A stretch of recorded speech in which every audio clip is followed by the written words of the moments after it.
So I signed up for the marathon, and it's awesome. When you hit click, it's like you get this feeling of excitement, and then a minute later, it's daunting. Like, I gotta actually run the marathon. It means I have to actually run something I never ran before. So I figured to myself, how am I gonna make this happen?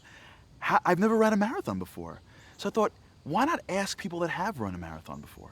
Why not ask the people that have been in High Lifeline running these marathons what they do to stay motivated, to train so that they're ready to run? What do they do while they're in the race? And they gotta keep their heads and their minds focused. I'm not a runner, I never ran before, and it's like a month in, and it's cold, and you're tired, and you're like, what's the point?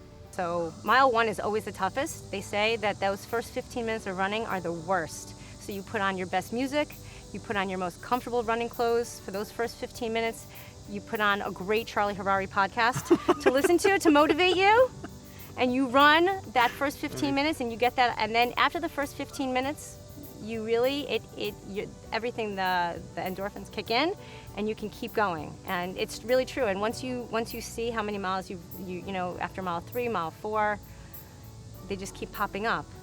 My mother ran the second year with Team Lifeline in Miami, came back, told us all about her amazing experiences, and she's like, maybe you can start training. And I was like, okay. So I made it like a priority. We did it, we trained, and like when I was 13, we ran.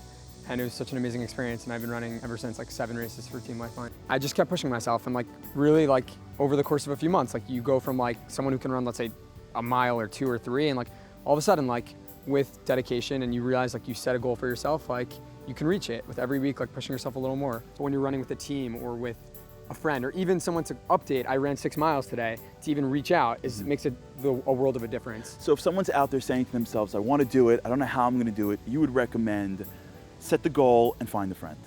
You just gotta be tough. Like, nothing, don't let anything, I never let anything stop me, and just don't let anything get in your way. You have your goal, you need to finish, and you're gonna finish no matter what. I'm very, very, very competitive, but I'm very competitive with myself. Like, I know what my best was, I know what my best could be, I know, you know, what my goal for that race is, and I'm very competitive with myself. I don't compete with other people, and nobody ever should. Like, everyone's different, everyone's coming from different places with different experience, and just be competitive with yourself, like be your best. That's a great piece of advice, that each person takes upon themselves to do the race. Their goal should be whatever my best is for that race. Did you use anything in your mind, any mental trick, any ways that you kept motivated along the way during that race to get you through it? Like you just say, I'm running now, keep moving, and like you just think like, I will get to that finish line.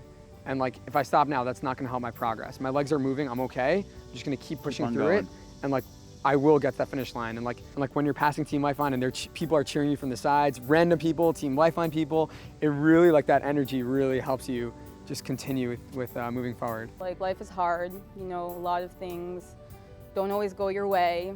Just like in running, you know, you could be in a race, something can happen you didn't expect, and it's just, I always tell people running is like a big mental game. It's just a game, like in your head, just every mile you're just talking to yourself, and just, you have to keep going even if it's hard and it hurts, just like in life.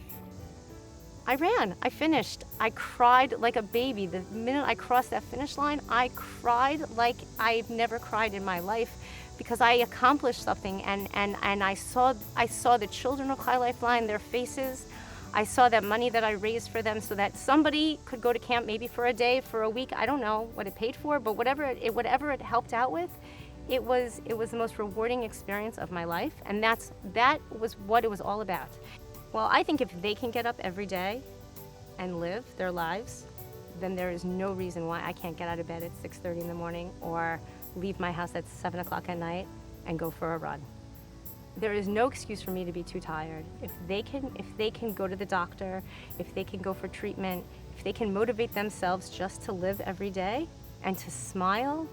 So if I can raise money and help these children, then that's what it's about. And that's all you need. That's all you need.